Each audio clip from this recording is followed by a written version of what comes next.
All right, so we are Tank 18. My name is Levin Fairchild. My partners this past semester were Hillary Connell, Ruth Corfah, and Dallas Domangue, and this is our Donors Anatomic Project. So our first patient that we were introduced to in the cadaver lab this year, we found out was an 83-year-old female when she passed away, and she was listed as a housewife. That led us to conclude that she was born sometime around 1934, and she appeared to be Caucasian, and her cause of death was listed as bladder cancer. So our patient, we decided to name Lucille, and that is what we referred to her as for the remainder of the semester. Lucille was a housewife, and gathering the information that we took from doing the dissections, we could tell that she appeared like she was in moderately physical well condition and outwardly well groomed. Pretty sure I remember her toenails being painted. Um, as we said earlier, she lived till she was 83, and we could tell she had several surgeries from the first time that we did the dissection of the abdomen. That was very extensive scar tissue and scarring on the skin as well.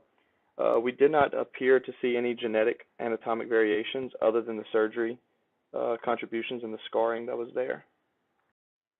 So just to give a little background on bladder cancer and what exactly it is and what is the bladder. Bladder cancer, what we found is a disease in which malignant cancer cells form in the tissues of the bladder. The bladder is an organ actually found in the lower part of the abdomen. It's hollow, it's shaped like a small balloon, has a muscular wall that allows it to change size and store urine that's made by the kidneys. There are two kidneys.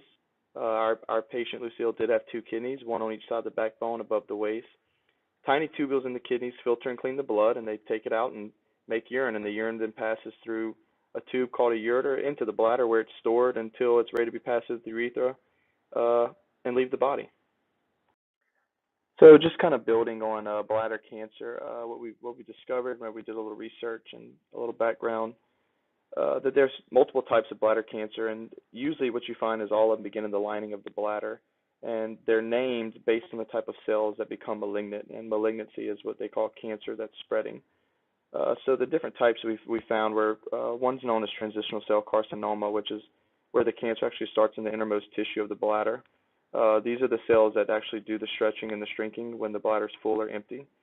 Most bladder cell carcinomas that start here can be characterized as low grade or high grade.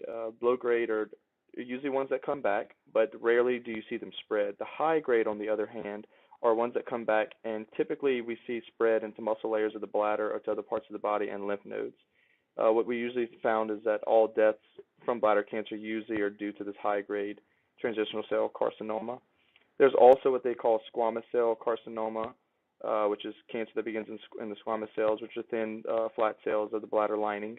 And there's adenocarcinoma, which is cancer that begins in the glandular cells. Both these are a little bit more rare than the high grade and low grade transitional cell carcinoma.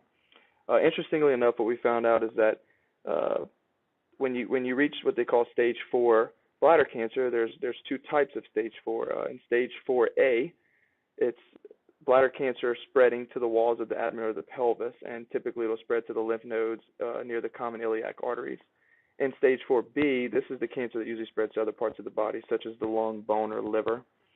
And just a little more on top of all that, what we found interesting is that uh, cancer that lines the bladder is superficial bladder cancer, and the cancer that goes deeper inside the bladder is going to be known as invasive bladder cancer. So this is just kind of a background of the types of cancer and how they're named in the bladder. So this slide is just giving some examples of things that will affect the prognosis of bladder cancer.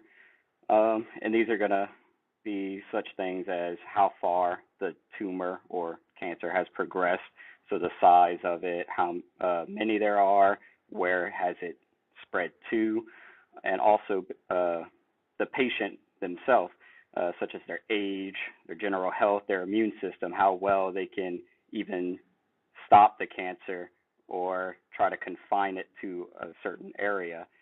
Um, and also if the tumor has recurred, because if it's recurred before, then obviously their body can't do what it needs to do to compensate for it. So once the bladder cancer has been diagnosed, it's important to do tests to figure out what stage the cancer is in and how it's spreading throughout the body. And those methods and the stages will be discussed in the next few slides. So for the first stage of bladder cancer, we have stage 0. This is a more non-invasive stage where it hasn't really begun progressing into the wall of the bladder, but rather is confined to the superficial aspect of the lumen. You have stage 0A and stage 0IS. 0A is on just the wall and it comes out into the bladder lumen slightly, while 0IS actually is going into the wall slightly but hasn't quite made it to the rest of the connective tissue.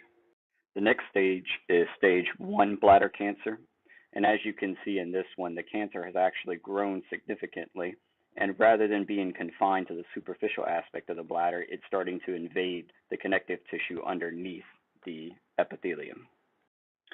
So on this slide, we have stage 2 bladder cancer, and as you can see, the tumor has grown even further and becoming more invasive into the muscular layer, the detrusor muscle around the bladder, and therefore it's getting very close to actually getting outside the bladder into the rest of the body. So next up, we have stage 3 bladder cancer, and as you can see down here, we have the tumor actually starting to invade outside of the bladder and into the immediate tissue surrounding the bladder. And we have 2 different forms. Stage A, as you can see, is coming out down here where you have this layer of fat around the bladder. And then we also have stage 3B. In stage 3B, the cancer is instead coming out through the top where it would start invading tissue in the peritoneum around the bladder. And lastly, we have stage 4 bladder cancer, where you actually start to have metastasis occurring. Stage 4B is when the cancer cells will actually detach from the bladder and spread to the abdominal wall around the bladder. Stage 4A is worse, however, because it will detach from the bladder, spread to the lymph nodes to get to distant sites of the body. Normal urothelium consists of several layers of transitional cells. It contains umbrella cells, intermediate cells, and basal cells. The superficial umbrella cells are larger with abundant cytoplasm, while the basal cells and intermediate cells contain oval or elongated nuclei that are oriented perpendicularly to the basement membrane, and this is normal polarity. Here we see the hyperplastic muscularis in the lamina propria. Here you can see the irregular outline of the hyperplastic muscularis mucosa. In addition to the bladder hypertrophy that we found in Lucille, we also found a port, meaning that she was being treated for cancer. We found a hard palate calcification, artery thrombosis of the left anterior descending artery, and some abdominal scar tissue from having her appendix removed, her uterus removed, and her gallbladder removed. In summary, our cadaver was an 83-year-old female whose listed cause of death was bladder cancer. The gross anatomical dissection revealed intensive abdominal scar tissue from previous surgeries, an arterial port for IV access, and a uterine stent that allowed for patency of her urethra. Minimal bed sores from potential immobility prior to death. Cadaver had several organs removed: gallbladder, uterus, 1 ovary, and appendix. And the cadaver also had a large golf ball-sized calcified mass within the hard palate of her oral cavity that may have affected her eating abilities.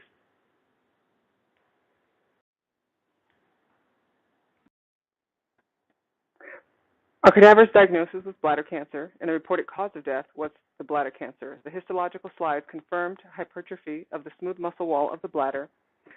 Some additional variations was the thrombosis in the left anterior descending artery, not associated with the cause of death, and there were no additional findings or variations leading to or contributing to the direct cause of death.